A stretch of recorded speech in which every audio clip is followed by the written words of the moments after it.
So really, if you want to, I'd say you're free to unmute your mic, but I think people talk over one another. So if you got a question, throw it down in the chat box. But yeah, I can answer questions or give clarity. I just really wanted to check in on you guys, see how you're doing, anything that I could be doing to kind of help you. Not everyone all at once. I see Ben's got the headphones on, and there's Ewan.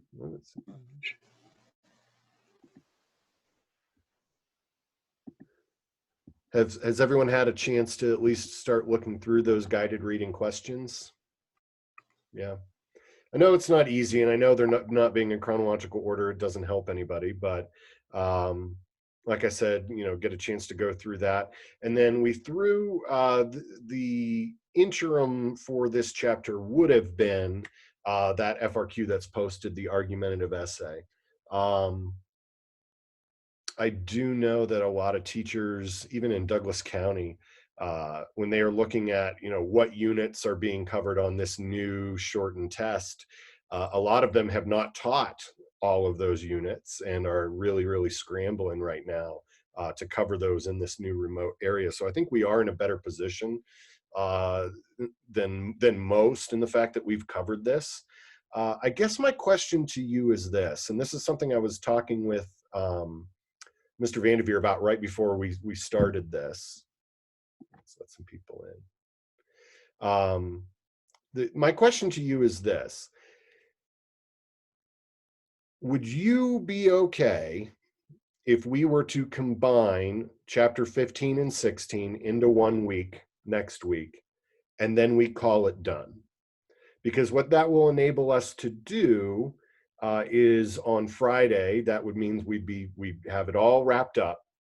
We will get the instructions from College Board as to when the testing days are and maybe what more the test actually looks like. And then that would give us, I'm trying to see, what would that be? April 6th, that week of April 6th, that we, in theory, could spend a week covering chapter or units 1, 2, and 3. So I want you to think about that. I saw some questions here. Phoenix, is the argumentative essay and the chapter 14 FRQ free response question the same assignment? It should be, Phoenix. It's posted on the Canvas calendar. It should just take you straight to it. I think it's still titled, hey Crosby, it's still titled interim assessment, but I can't hear. All right, well, why don't you go into the other room and then maybe you could hear over there. Yeah. Question, what are chapter 15 and 16 on? Chapter 15 is interest groups. Chapter 16 is the media. So those are good questions there. So, so yeah, my thinking is that if we were to move forward, I don't love the idea, and that's what I was kind of debating with Mr. Vanderveer. I don't love the idea of stacking 2 chapters together. But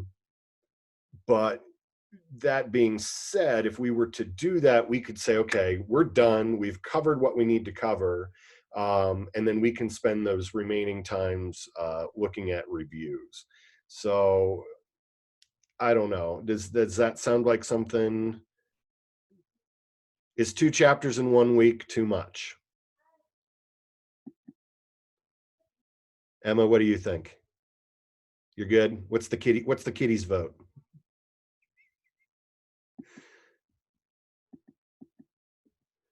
Let's see. Chase, I love the lights in the background. Those are great. Let's see here. Kaylee says putting them together seems scary. It does, but like I tried to do with the political party notes, like let's boil this down to like the bare minimum. Would the review include the Princeton review and all of that stuff? I think the review is going to have to be tailored specifically to what the expectations end up being.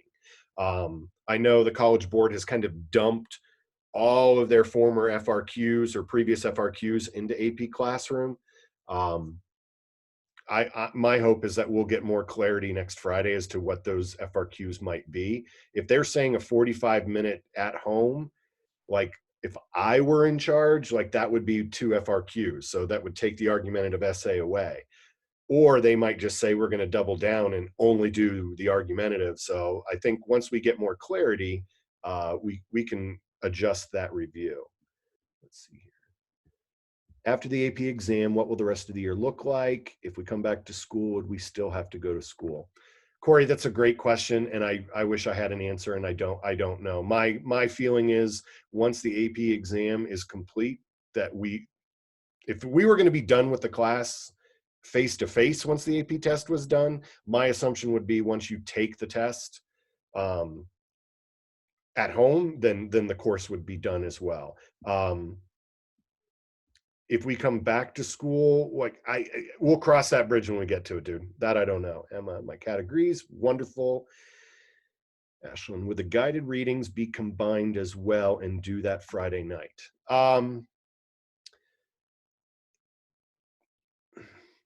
Yeah, yes and no. I mean, yes, I'd put them both together, but I think we are officially remote learning through April 17th.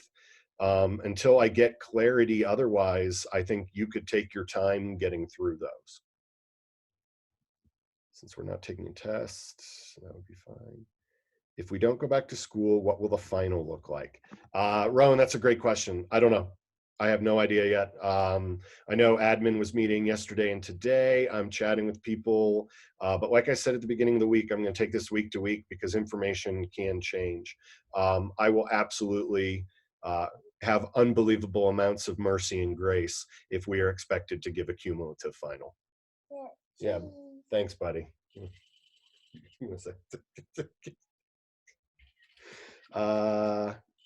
Will the final for the class still be the mock exam? Probably not. Probably not. If we were to combine the units into 1 week, does that mean we would have to do both? I think I already addressed that. So great questions.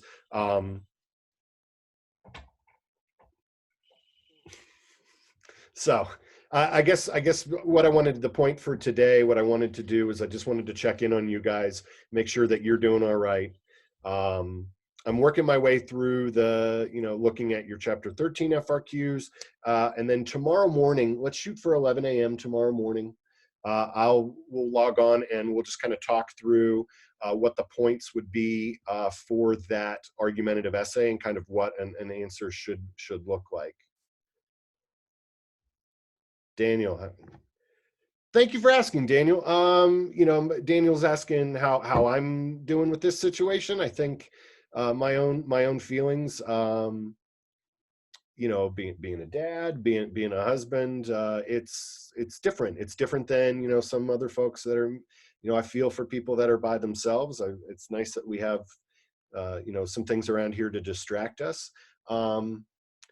But yeah, my son keeps us busy, and he's gotten real good at playing Mario Kart, and we try to get outside every single day, and being outside for as much as we can, it's been really helpful. And you look for those positives, and you look for the routines and the schedules to kind of getting up every day, getting some fresh air, getting some exercise, and then hopping online. And I hope, just for you guys, like I hope that I'm able to provide some information and at least some time away from staying online and things like that. Ashlyn, checking one pagers for a grade. There is talk once we have more clarity. Thank you, Ewan. Checking our one pagers for a grade. What we may end up doing is creating something where you can screenshot those remaining things and then uploading them into Canvas. But that will be something we'll get to once we have, I would say, looking into the second week of April before I would even start discussing something like that. Good question. All right. Phoenix, how do you recommend we plan our schedule for school now that we are on remote learning? Okay, awesome question. So one of the things that I really want to be able to be better at doing for you guys next week is my thinking is Monday is going to be some sort of a plan day for teachers, or at least like that's our day when we communicate out what the rest of the week looks like. What I want to do is be better at having the daily meeting times and links posted in one spot at the beginning of the week. And what I found that works kind of good for me is rotating that morning and afternoon piece. So if you can't join me in the morning, maybe we can catch up in the afternoon or vice versa. But again, I found it helpful to upload the stuff to YouTube and you can go back and review that. My plan for you, as far as the remote learning piece, is getting something, whether it's a Google Calendar, whether it's even just a whiteboard or somewhere at home, where at the beginning of the week, you kind of write down like, okay, Monday at this time, I have this, and kind of write out your schedule for your classes. But don't spend all day on computers and don't spend all day working on stuff. This stuff is meant to be done at your own pace. Make sure you are taking time for your own physical and mental health. And I think that is so important right now. Getting outside, getting exercise, 30 minutes a day at least. I know some of the phys ed teachers, gym teachers are putting a 5,000 step challenge out there. Getting out, getting fresh air, getting some physical exercise. Because I don't know about you, but my sleep has not been regular at all. I've had a hard time going to sleep and I'm waking up early. But getting some exercise and then finding that routine, whatever that ends up being. That's kind of why I was firm on the office hours of morning time and afternoon. So in the middle, like sitting down, we're having lunch, we're checking in on each other, just making sure that you're there and helping around the house as much as you can. Could you put things on the calendar? Corey, what do you mean by that? Like put the Zoom stuff onto the calendar itself? Well, I know the Canvas calendar, but what do you want to see on there?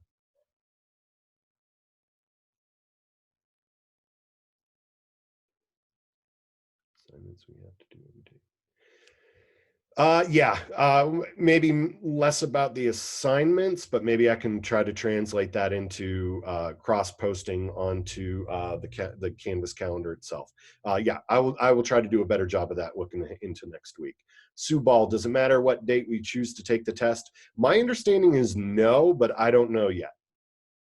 My understanding is you could take it whenever you want. Like there's going to be 2 dates. You could take the early or the late one.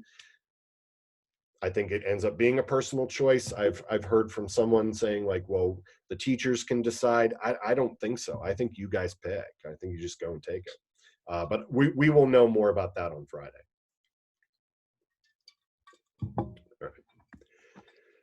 All right, guys. Well, any other questions, clarity, things that I can be doing for you? I guess the last thing for me would be, are there things that other teachers are doing that you find helpful that you would like to see myself or other teachers do? Or is there something that you're like, yeah, this doesn't work at all. Please don't do this.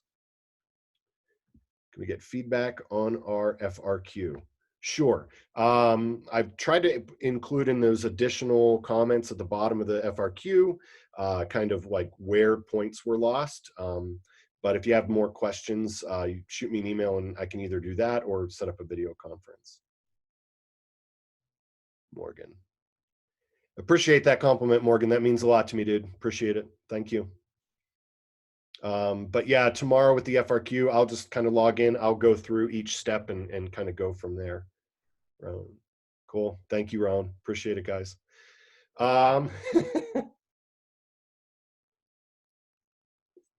And it would be great if you would just follow suit and stop assigning work. All right, so cool. Let's keep it to daily check-ins. I'll try to keep the content light. Let's plan moving forward that I'll cover the content in chapter 15 and 16 next week. But again, I'll keep it to the bullet points. Bless you. What's up? Is it okay if I go pee? Yes, of course. Thank you. Yeah, we'll do daily check-ins. We'll combine those. I'll try to mirror it all onto the calendar and we'll go from there. Check back on the resource or the remote learning resource page. I've been trying to upload that with links every day.